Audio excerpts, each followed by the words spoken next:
Today we have Solange Zindzi, author, dancer, commercial actress. The first 6 months, I was booking commercials, nationals, booked Really? tour. And I think what life taught me after is it's not always this easy. I gave you a little bit of like some golden tickets to give you energy to continue through the struggle that might come. I mean, the dream it's changing a little bit, but it was always Beyonce. I think the dream is changing because I found peace knowing that I did everything I could. So for me, how do I deal with fear is by facing it. And how do you face it? By starting small. Because courage, the only way you can build that is from facing fear. Welcome back to Bigger Than Goals podcast, where we talk to highly successful people and their journey and who they had to become to overcome the challenges throughout their journey. Today we have Solange Zindzi, who is a lot. She wears a lot of hats. We're talking author, dancer, commercial actress, coach, author. Did I forget anything? Blogger. Anything else? And just me, I guess. An amazing person, a very self-aware person. So Solange, one of the things I saw on your Instagram that really stood out, a caption that you wrote. It said, "Life is a work of art." Yeah. When did you find that out? I think it was a little bit, I was trying to find my identity as an artist for a long time because I felt like I was always just a dancer and I felt like that wasn't enough because what was my story. And then I think through the journey that I had and like me trying to come to America, me trying to become a dancer, which turned into a speaker, which turned into an author, which turned into all those other labels you just said. Right. It made me realize no matter what it is, it all comes down to art. And I feel like even though I'm creating art and inspiring people, I'm kind of just trying to build my life. So my life has just become my art. Nice. So when did you start? I've looked at your Instagram. You were on some big stages. When did you start dancing? Started dancing when I was 4. Oh, nice. I came from a household that my mom always had music on, like all day, every day since I'm a baby. Right. So I was always already dancing in the living room, and I'm very grateful that my mom decided to be like, I'm willing to put you in dance class because clearly that was my outlet.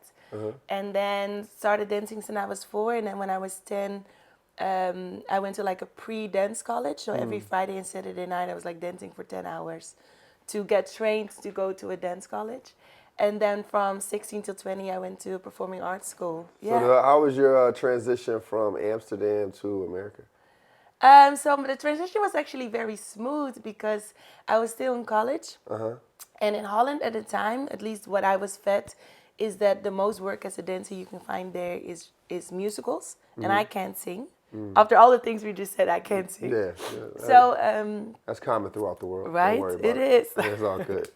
And so then I was like, wait, am I ever gonna make money with dance if I can't sing? Like, is it money in dancing? I don't really know. No, I mean, there's not really money in dance if you ask me. I mean, it's a struggle, but at least you get paid for what I'm doing instead of just being at home and then being on a stage or paying other people. I wanted to, in the end, like pay my bills from it, which has been very hard, but it works if you're on the top. But I kind of just did audition for other things, and then I had the opportunity to dance on a cruise ship. Nice. And then from cruise ships, I ended up going to New York. My sister at the time lived in New York, so then I kind of fell in love with New York, and then that's how it just went very smooth. Like I was on a cruise ship too, and then the cruise ship got like a renovation, so we lost the job. So then I was kind of like, oh, damn, if I lose my job right now, what am I doing? But again, rejection is redirection. So then I was like, maybe I'll just live in New York. And then when living in New York, I was like, I think I want to live in America. And then you still dancing in New York? Yes. Yeah, I actually won the 2-step champion back in 3rd grade. Did you? Yeah, that's my dance. I love it. I want to take your thunder, but go ahead. No, but the thing is, though, it's like even in my off seasons, right? Dance is still so important to me. Even at home in the living room or going to the club or doing a 2-step. Yeah, 2-step. That's my go-to. I mean, I'm not. I watched some of your videos. You're amazing. You're amazing. I couldn't keep up with you. I might, do the spin, let you spin, and I still. We can do some classes. Nice. So you went from dancing, And so where did you go from after New York? Like how did you get into the other entertainment ventures or what? Not really, because it took me actually 2 years before I even was able to get my visa, because it was a very hard journey, because you kind of have to, you need people that believe in you and that want to help you with your visa, but when you're nobody, who's going to help you? Right. So it took me literally 2 years of building a network and convincing people that I think I'm worth it. But mostly in those 2 years, it was me convincing myself I'm worth it. You know what I mean? Like, how am I going to convince somebody else if I don't believe in myself? Very true. So I feel like those 2 years were more a journey for me. I was getting better as a dancer by taking classes. I was doing my self-worth work. I was reading a lot of books. And that's kind of how I was building my confidence. And yeah, like, What book inspired you? I think everyone who we talked to so far had a book that just turned them in a different direction to make them. I mean, there's many, and even in my book, I've talked about the other books. But I think the first book that changed me was The Secret, because I heard a lot of people talk about it, and I never read books. Like, I had no passion for reading at all. And then I was in a very dark place at a moment, and then I saw The Secret, and I was like, well, everybody keeps talking about this book. Let me just grab it. Yeah. And that's kind of was like the catalyst that just changed my life. That's the same. That's the same. I didn't see the book. I saw it. I actually documentary. seen it on documentary. Yeah. Yep. That's what I talked about this in a recent interview where I was going through a tough time and kind of broke down, and then a girl I was dating at the time introduced me to the documentary, and I probably watched it every day for like maybe 3 months, and then I started to see changes. Yeah, and I even feel like if I reflect back, I was actually like my friends call me like a manifestation queen, because I'm pretty good in manifesting. I have my own reasons, I think, why it's working for me. But even reflecting back, I think that the book just made me realize all the things that I was already subconsciously doing. But now that I actually was able to put a tool to it or put a name to it or a label to it, I was like, oh, now that I'm actually aware, I can continue this journey, and it's not just happening subconscious anymore. So you went from New York. How'd you land in LA? So basically, I'm very stubborn, and I was thinking I'm gonna make it in New York, and everybody kept telling me, you need to go to LA. You would have the look and the talent and the jobs you want there on LA. But I didn't really like LA. No. So I was convincing myself I could do What you it. didn't like about LA? LA is beautiful. It's different, you know. Yeah. I feel like LA is a little bit of a relationship that I'm slowly falling in love with. Like, I wasn't a fan. It wasn't instant love at all for me. But now that I've been here and I've been investing, It takes time. it's It takes growing time to get used on to. me. Yeah, it But takes time. I like New York. I fell in love instantly. Like, Really? New York, I was like, this is my city. The energy, the people. No, I love New LA, York. I was like, I love the weather. But I'm a people person. I love community. I love culture. I like to walk. I'm from Europe, you know, in the Caribbean. Like, there's a lot of things happening outside. It's easy to just see each other. Right. And I feel like those things are pretty much a struggle here. And I do want to say, like, I've had one of the most beautiful conversations here. I think I've met some of the most inspiring people. I love how every talk I have, my mind is expanding. My heart is refilled with inspiration. But I also find it very hard to really count on people in this place. Yeah. And I can't even blame it on them, because we all sacrifice so much to be where we are. Yep. So of course I understand we're all going for our own dreams and goals, yet at the same time, life is more. Yeah. So I feel like that's why I have a love-hate relationship with this city. Yeah. It took me a while to get. I would say about 2 years to get acclimated. Yeah. With the culture of LA. Yes. I just feel like once you find your people you like, Yeah. everything else opens up from there. Yeah. And then LA also, for us who are imports, it becomes more of a place more of a place of business before it becomes home. Yes. Yeah, so you have to be here for a while before it becomes home. Well, it is, and I also feel like you have to really put in the work for that, but also what are your priorities, right? Like, I came to LA with the mindset I came here to work. I came here for opportunity. But then, like, even in the pandemic, as soon as I found out I lost my job, I was on a plane the next day. I was like, wait, is there no work? I don't have to be here. Right. So that's why I know for myself, I'm not going to say it's not home because I've made it a home, like you said just now. Right. But it doesn't resonate to me deep down in my body of like, wow, this is home. Yeah. I feel like other places, I feel that more. So you came out here with the opportunity for dancing, right? Yes. Any other opportunities you was looking for? Not yet, because I can't. I mean, the dream it's changing a little bit, but it was always Beyonce, and I really was like, this is the year she's going on tour. It felt like the alignment was working perfect. I was like, this is the year it's gonna happen, but it didn't. Did you audition? I didn't. No. I did audition for Coachella 5 years ago, and I've done like I know that her team knows I exist. So right now I have the satisfaction with I've done everything I could to be close to that room / get to know the people, get the network that can maybe pull me in, and then if it's meant to be, it's meant to be, and if not, it's not. So I feel like I think the dream is changing because I found peace knowing that I did everything I could. And now I'm just releasing and I'm like, if it's mine, it will be mine. If not, then I mean, life you would goes think on. she would look at you a little harder. never You got the same name as her sister. I know, right? That's why I feel like she's probably aware I exist, and Right. that's why I can release now because I'm like, when I was in Amsterdam in 17, I was like, I just want her to know I exist, and now I've reached that point. I know that I'm pretty sure she knows I exist, so there's nothing more I can do. I think it'll work out. Beyonce, you got Solange. You're funny. She's a beautiful dancer. She waiting for you. You call her for me. I got you. So you got into commercial acting, Yes. right? When did that start? When I moved here, Really? it was never, like, commercial and modeling was honestly never really a dream of mine. But I like to go with the flow, and I moved here, and everybody was like, oh my God, you have such a commercial look, or like, you should be a model. And I was like, I mean, I'm not going to block my blessings. So I kind of just opened the door, and there was a flow. The flow is changing a little bit now, but when I just moved here, like, I don't know what happened or what the time was, but I was here for the first 6 months. I was booking commercials, nationals, booked to tour. I don't know. I was very aligned in that moment. Yeah, so because when people come out here, they think it's going to be a long journey. Yeah. When it comes to actually getting that first booking. Yeah. So you had yours in the first 6 months. I had mine the first 6 months, and I remember my roommate telling me, this is not normal. And I was like, yes, it is. It's me. Right. I worked hard for this, you know? What's your secret? I think I was aligned. I think I still am aligned, though. Yeah. I don't think I'm out of alignment right now. I just think that I deserved in that moment all those blessings. And I think what life taught me after is it's not always this easy. I gave you a little bit of like some golden tickets to give you energy to continue through the struggle that might come.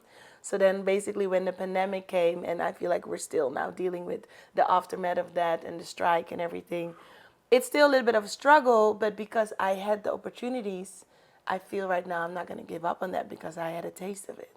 Right. So I feel like in that moment, it was like my reward for the years before. At the same time, it was my inspiration for the years that are coming. So for what I'm getting from you right now is you're very spiritual and self-aware. Yeah. When did that start for you? Like what introduced you, other than the secret? Yeah. I went through a horrible heartbreak. Yeah. I was in a very toxic relationship.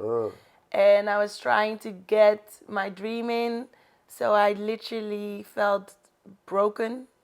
My heart shattered open. Your spirit goes open.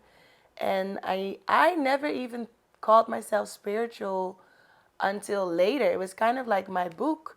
I didn't even write my book thinking I'm going to write a spiritual book. Right. I just wrote my book when I was sharing my life lessons. Nice. And then all the comebacks were like, wow, I didn't know you were so spiritual. And I was like, I guess I am, because I don't really put labels on anything normally.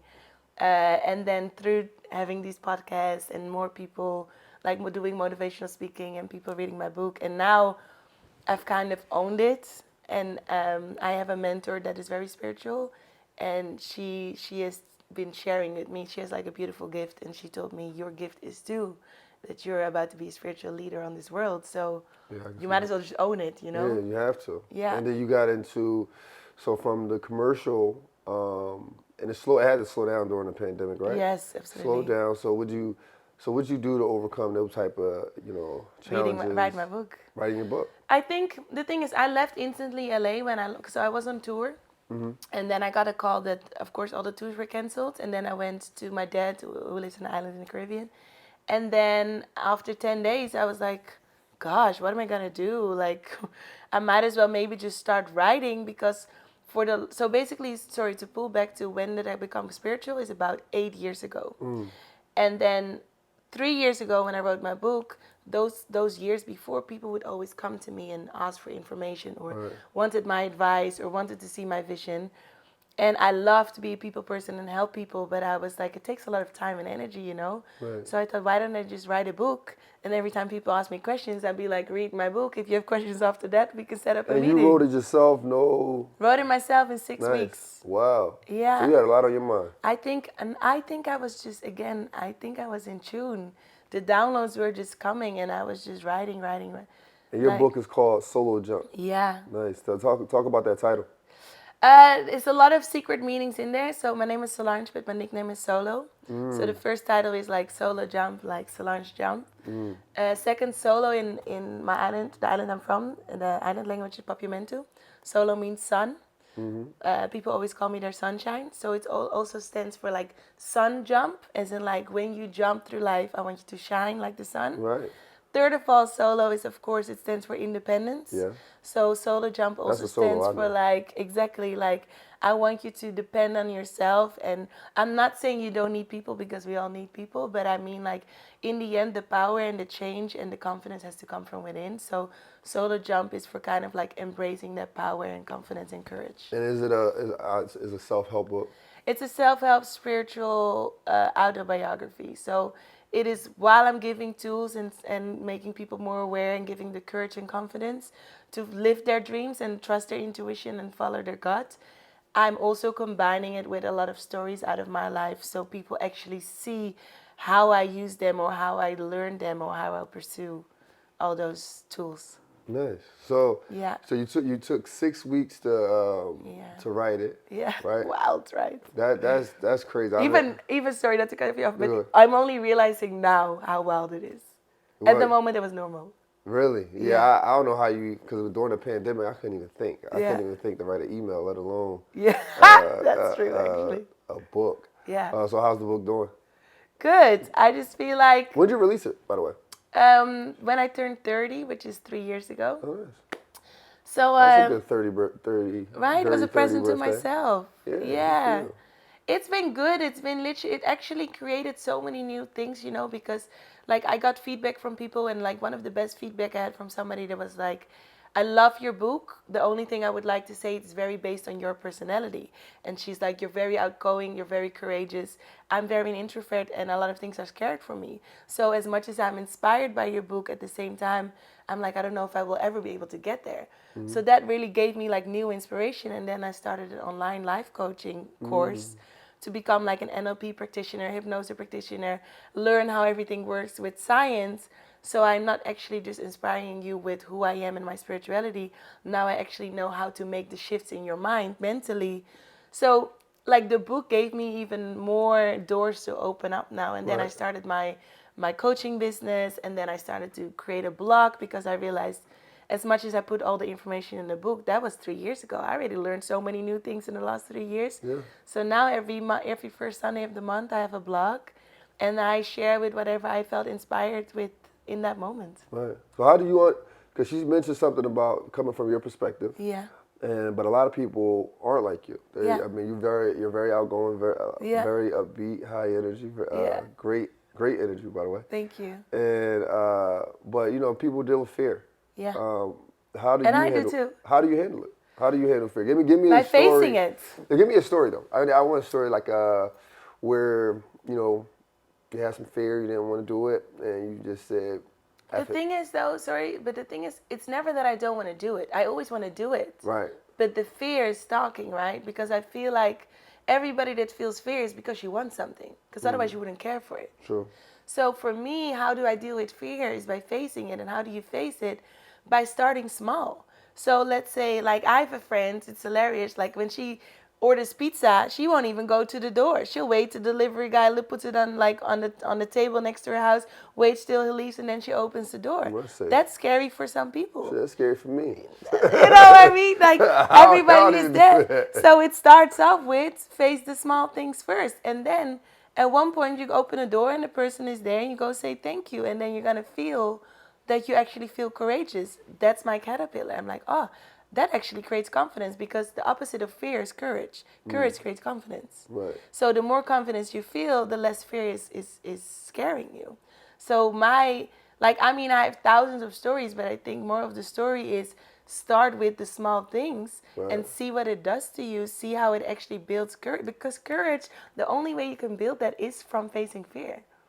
Like, if you're scared to get your driver's license, go sit in a car first, then go take a class. See how proud, because for me, I feel so damn proud of myself when I've done something I've never done before, Right. or done That's an something that amazing used to feeling. fear me.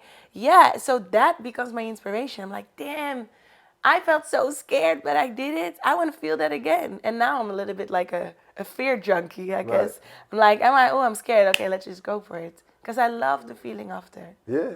No, I truly believe fear is there's only a few fears, right? Yeah. So it's the fear of the natural sound, like just unexpected sound, I should say. Yeah. So like that, if something falls and you don't know it's gonna fall, I Yeah. think that's a fear of what the heck was that? Yeah. Then the other fear is it's been taught. Yeah. Everything we think about, when you think about fear with more depth, it's been taught to you. Yeah. So I definitely believe in trying to overcome it. And also, I feel like a lot of people fear what they don't know. Right. So, for example, right, the first time I made the move to leave Amsterdam, that was scary as hell. Right. I've moved by now like 20 times. Like, now it's not scary anymore. But the first time, or even the second and the third, it was. What was the biggest like fear you had with moving? Because I know some people want to move. They have ideas, but they probably scared to leave their family. Probably fear of having, just being alone. Yeah. I mean, those fears are all valid and they're all true. And Right. I had to deal with them too. But at the same time, I think it comes down to trusting yourself. Right. And I'm saying face your fears, but I'm also staying in tune with my intuition. Like, if my intuition really tells me don't go there, then I'm not going to be stubborn and be like, I need to face my fears. No, Right. if my intuition tells me don't do it, but I also have to add to that, I really can separate the voice of my intuition, the voice of my head, the voice of my heart. Right. I've done my work for that. So it's easier for me to say, oh, this is my head just talking, but my intuition knows I should take that step. So I feel like, how do you deal with that is sit with yourself and do the work. And then people ask me, what is the work? The work is listen to yourself. Like even I feel like self-healing and self-worth and self-awareness, all comes down to making time for yourself to do what your body is telling you to do. If your body is telling you to take 2 days off and lay by yourself and just sleep or read, then do that. Do you do stuff like that? All the time. All the time? Yeah. I feel like we live in such a world where it's telling us to hustle, grind, keep going. Yeah. Even when you're tired. For me, sometimes I don't know when to turn it off. For me, it's all, again, I go with the flow, right? And don't get me wrong, I'm, not to toot my own horn, but I'm the biggest hustler I know. That being said, I also not force myself. And there's a push, but I go with pull, right? So if I feel pulled and called towards a place, I'm going to hustle because I feel pulled there. But if I feel a push, then I'm like, I'm going against the current right now. I don't want to, I'm going to relax, sit back, and then I get the downloads. Then sometimes I hear, you know what, this might not be for you. Let it just slide. And then the next day I hear a voice that's like, actually, maybe if you start writing a blog, maybe you should start writing. Maybe you should start doing this instead of trying to force yourself as a dancer in this room. You know what I mean? So I feel like the connection with myself is going to tell me, do I need to hustle hard today, or should I just take a day for myself and so I can save my energy? If tomorrow I need to hustle hard, I actually have the energy. Because I don't believe in hustling for the hustle. Right. Like, I feel like a lot of people, especially in this town, they're going to tell you how busy they are and what they do all day. But are you actually there? Are you actually present? Right. Are you actually investing? Or are you just talking to 100 people and just trying to share, but are you actually connecting? Are you actually giving a moment for them to also share and see how you can both can be somebody for each other? Yeah, I was guilty of that when I first moved out here. I was doing about 50 different things, security guard, manager, finishing up my master's, selling cars. And I realized I was just running in circles. Yeah. And the thing is, that's part of your story, right? Right, Because 100%. that was me in New York. Like, if I think back now, how long it took me for those 2 years to get my visa. I'm like, oh my God, if I knew now if I knew then what I know now, Right. could have saved myself like 2 years. Yeah. But again, that's why I'm wise now. That's why I can sit here with you and say, no, sometimes you got to pull back because I didn't do that and it didn't get me anywhere at some points. Right. So I feel like even you having that hustler's hat on in that way made you now have peace and be like, I'm going to hustle in this area, but here I'm going to take it easy. You have to figure it out. And I don't believe that my way is for everybody. Right. But I do know that my way can inspire the people that can find out if it resonates with them or not. That's very true. Do you believe in, I was talking about this with a friend yesterday about what's meant for you is going to be there for you. But I believe in versions of it, right? So like there's a level, your higher version self, your higher self was meant for that person is going to be there. Your mid is another goal that's going to be there. Yeah. Your low, if you operated at a lower vibration, what's meant for you is going to be there. Yeah. Do you believe in stuff like that? I believe 100%. I believe that the closer you are to your higher self, which means your ego is totally released / almost released, the more aligned you're going to be with your path, the more magic is going to happen, the easier you're going to manifest. Right. Like I believe that I'm a very good manifester because I'm very in tune with my higher self. That being said, that's why I trust what's meant to be mine, it won't miss me, and what's meant to miss me will not come to me.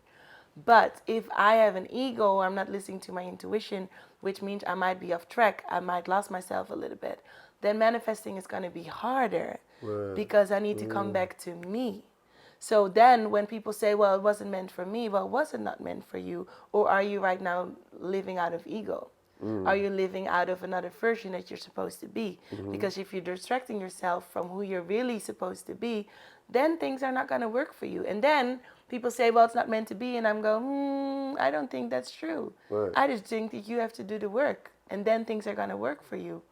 But everybody's in their own journey, right? It's like everybody talks about you all got to awake and all that stuff. It's like, well, I feel like people just need to do the work to get in tune with who they are, so you can come literally, you and your higher self are going to be one. Because I think that's the goal of life, is becoming one with the higher version of yourself, because then everything is going to work for you. I'm not saying there's not going to be struggle. It's not saying there's not going to be lessons and problems, but at least it's not going to scare you away because you know it's part of your journey. Right. So I truly believe that everyone knows what they want to do, but the external world always throws them off their path. Has there been a time where you just you know what you wanted, but then you fell off your path?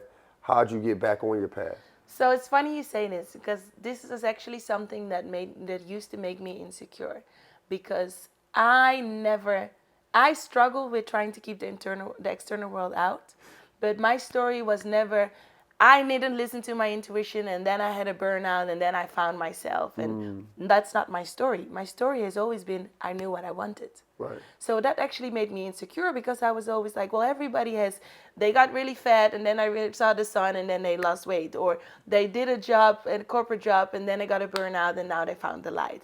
That wasn't my story. So I was like, how am I ever going to inspire people if I didn't have a turning point? Right. And then I realized, no, my story was, I always knew what I wanted, but the fight was keeping the people around me or at a certain distance, that their way of looking at the world, or their way that I think that my life should be.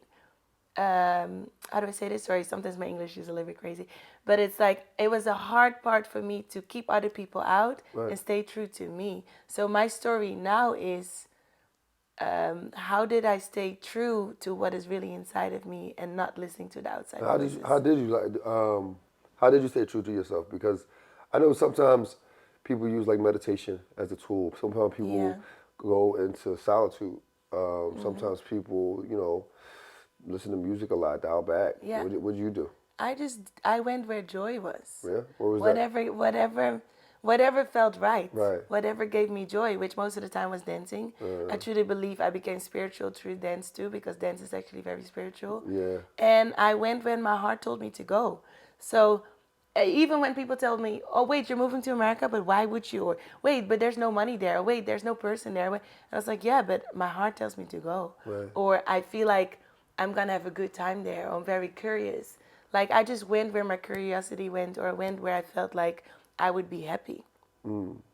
And then the more you have that relationship with yourself, the more you're willing to learn and listen to yourself, and the more you're going to actually see that it's beneficial to you, the easier it becomes to say, oh, last time everybody told me no, but guess what? I did it, and I did get the job. So next time when people talk to me, I'm not going to listen either.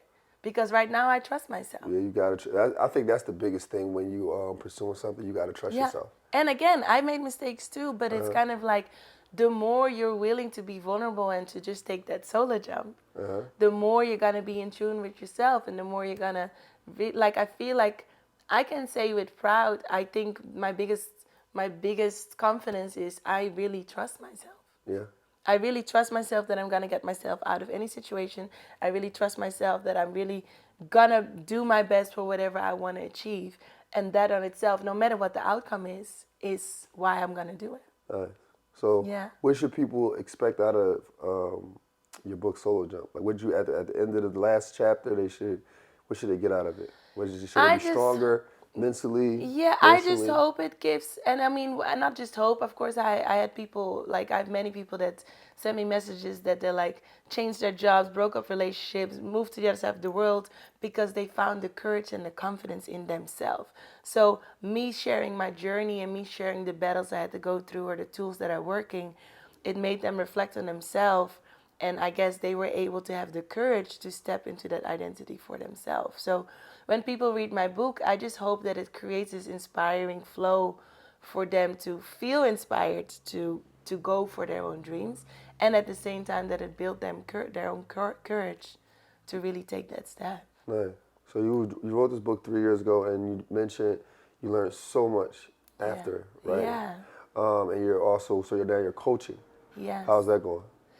It's on the low now because I have a little bit of an identity crisis because I feel like because I do so many things, I think my my bad side is that my focus is everywhere. Right. And I think I should probably completely focus on the coaching to really become what I'm supposed to be.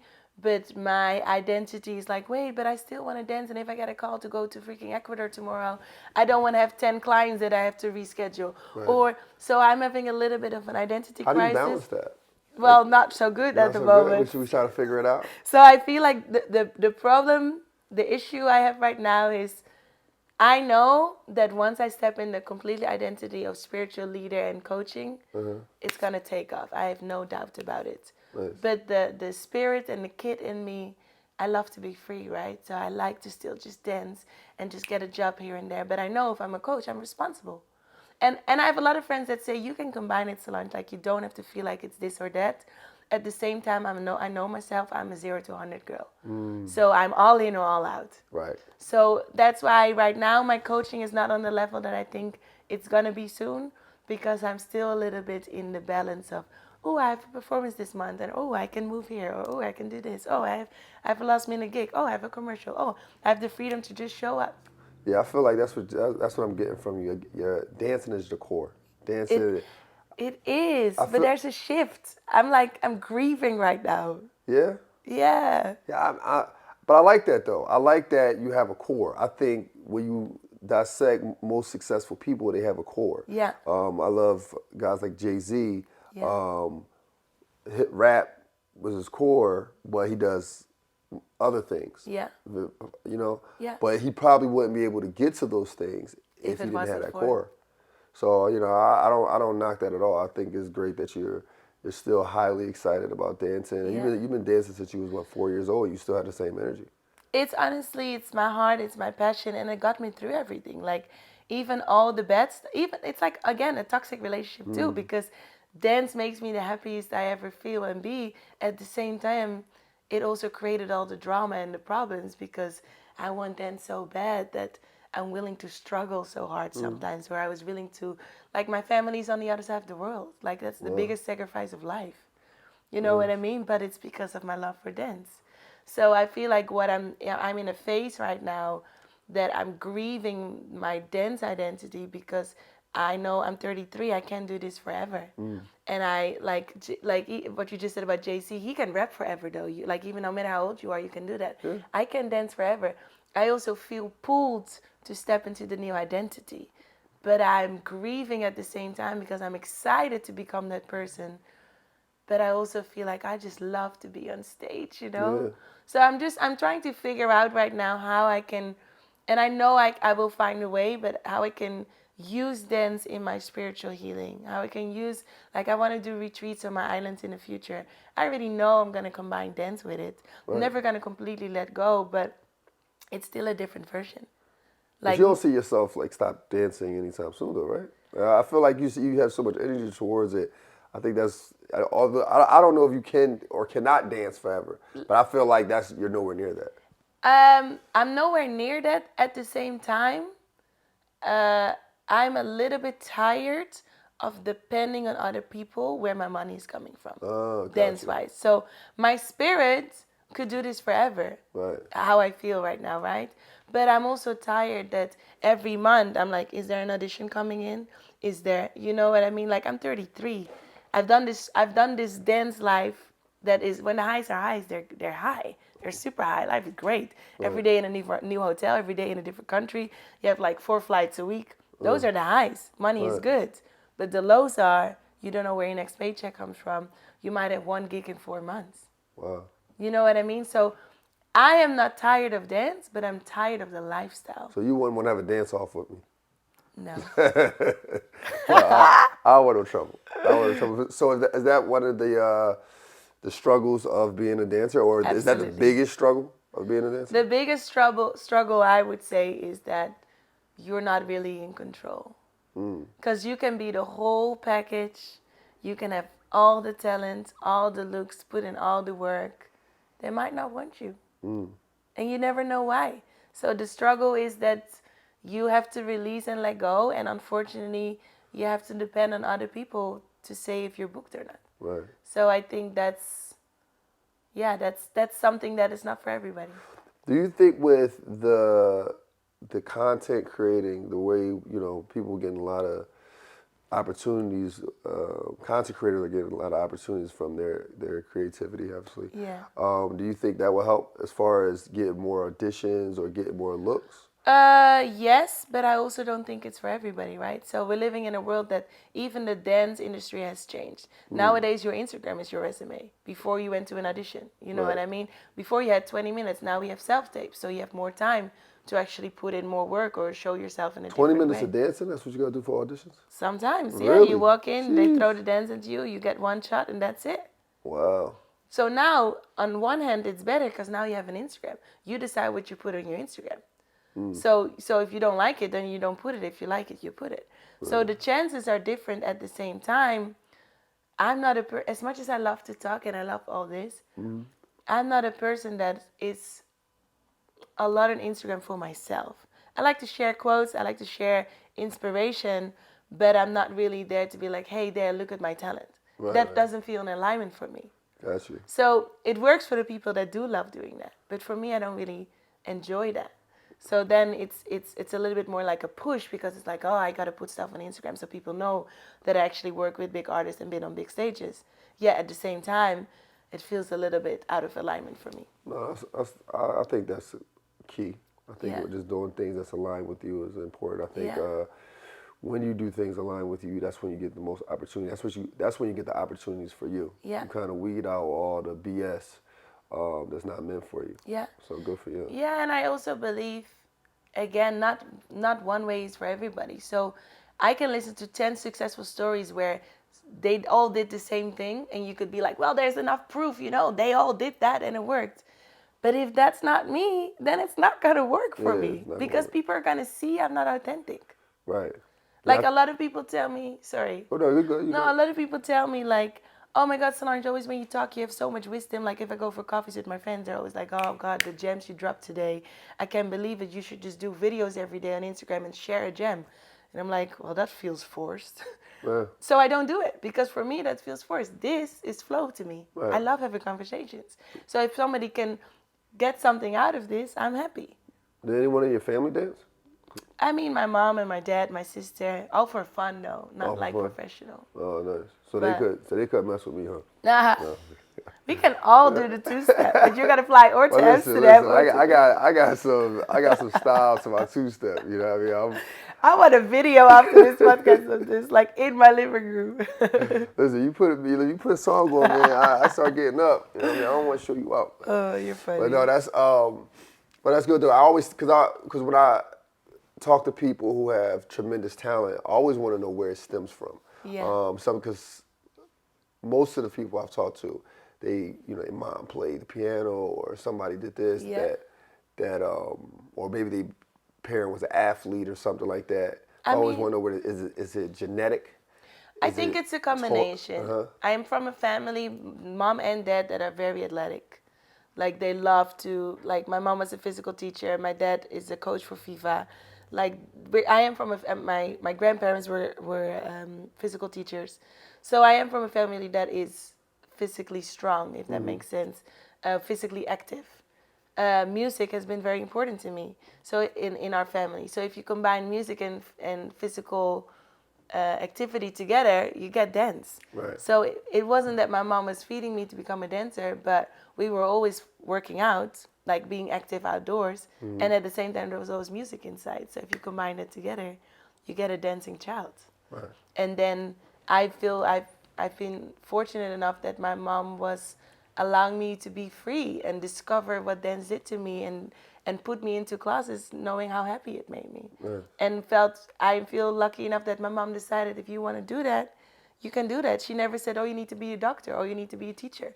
I didn't grow up that way. So I guess I've been fortunate enough to discover who I am from home on. I think that's key when your parents allow you to be who you are. I think that's where it starts at. It starts at in Yeah. the house.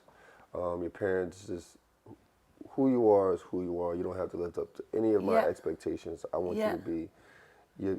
I want you to bask in your greatness. Yeah, I think my mom definitely had expectations and a little bit different Yeah. than how my life turned out. But at the same time, she would tell me what she thinks I should do, and then she would say, "What do you feel?" And I would always say, "Sounds logic, doesn't feel good." Yeah, that's parenting. That's parenting. Yeah. Parents supposed to guide you in some regards, Yeah, and then you probably take the path that was felt right. right. So that's good for you. So where do you see yourself? Where do you want to be 5 years from now? In 5 years from now, I would love to have a family. I would Right. love to live in Miami. How many kids? 3, 4. 3, 4. Nice. 5 That's a is big that's family. quick though. That's I gotta maybe I'm on the way at that point, you know. That is quick. 5 kids. I would love to do retreats, 6 retreats a year in Curacao. I would love to be an ambassador for certain brands and companies. I would have my own coaching business. I would love to fly around the world and be a motivational speaker. Before you go further, why Miami? Love Miami. Love Miami.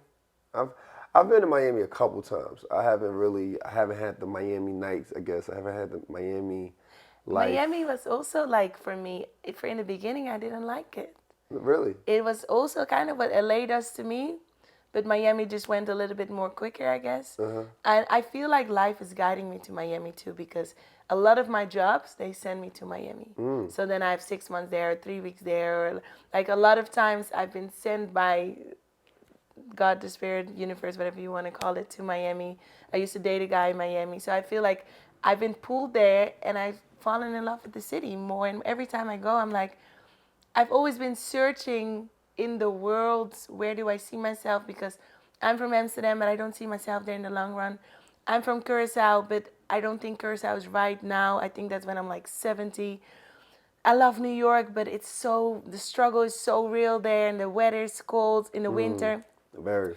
I love I'm LA. from Philly, so I know about that. Them cold winters. You know what I The mean? East Coast, yeah. And then LA, I love, but it's too big. It's okay for now. I feel like I'm supposed to be here. Right. But if you're talking about 5 years, I think I could be here for max 5 more years in LA. Right. And then I think Miami, it's city life, it's beach life. See, I gotta dance, go. I gotta do culture, Miami again. Community. Everyone's hyping up Miami. I love it. I gotta do it again. Yeah. I gotta check out. Maybe that's my next. do it. Maybe this is your Vacation. inspiration. Yeah. This is your sign. Because everyone like, Miami's great. I love I Miami. mean, in the pandemic, a lot of people moved there too, right? Because suddenly, of course, and Florida had different rules, but also I feel like people wanted more people wanted good weather, people wanted community, and that's Miami. Yes. It's there's I mean, not everything is for everybody. I know a lot of people that don't like it there, but I feel like I wrote a blog the other day, Go Where You Glow, Right. and I feel like when I'm in Miami, I'm glowing.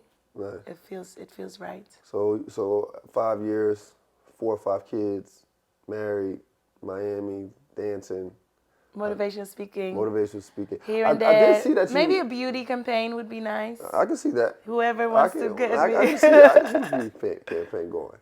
Yeah. I see that you do a lot of speaking too. Yeah. It looks like majority women, or is that who we inspired? It's funny, right? Because I feel like things go the way it goes, right? So a lot of people are inspired by me. Yet at the same time, I have a lot of guy friends, a lot of male friends. I'm like that female friend that when there's issues, struggles, they go to. So in my heart, I feel like I would love to work more with men because I think like, and correct me if I'm wrong, but certain topics men don't discuss with their woman because they want to be the man. You're not going to say you're insecure about something, but they do discuss it with their female friend. They're not going to talk to their boys about it because, again, certain things you just, you know what I mean? So I feel like I'm that person for a lot of my guy friends. So naturally, I feel like I would love to continue that journey too and maybe create a safe space for men that they might want to do courses or even retreats with me. Right. And it doesn't have to be like men getting out of their male energy. It's men stepping in their male energy at the same time understanding from a female perspective how I think that they can pull up more or be vulnerable. True. I think having a female friend who you can talk to creates great balance. I agree. Because when you talk to your friends, we're like male friends. You're more like F that. Forget all. Just keep working hard, keep your head up. Or coexist, right? I feel like a lot of males together, they go through hardship together, right? But they kind of coexist. They're just with each other in the room. That's their way of life, tough love. Like, I'm here for you, bro. I'm just here sitting with you, getting through the time, but you don't really go into the depth. Right. And I feel like with their partner, you don't always do that too because you don't always want to put your guard down because you don't want to think that she thinks you can handle it. Or I think it's more the second part you just said. I don't. When I've been in relationships and I might go through hardships outside of the relationship, I don't necessarily always share with that person, and not because I don't feel comfortable with the person. I just want to keep the person comfortable. Exactly. Right. So I don't want to make you feel like you have to worry. Yeah. And I'm like that. Exactly. I'm like that way even with my mom. I don't, I've been through a lot throughout my journey, but I've never told her, certain stories of my hardships. I just don't want you to worry. I got it. But that's what I mean too. It's not even saying that the relationship is not healthy enough or that doesn't have space for it. It's more like you don't want to put it on the person you love because you know they care enough that they might carry it with you and you don't want that. Right. And with a female friend or with a male friend for me too, because sometimes, it's both ways. Sometimes it's easier.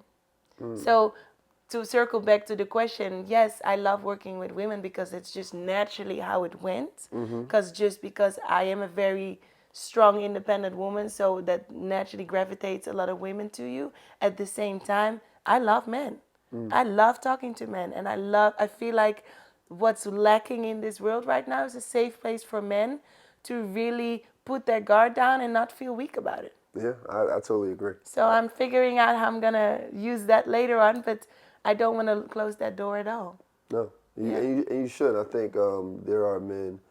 We do need that, like that safe space as well, because we're always. It's very important. Extremely important. I think it creates some level of emotional intelligence when you be able to talk to someone. So good for you. Good for you for always trying to help.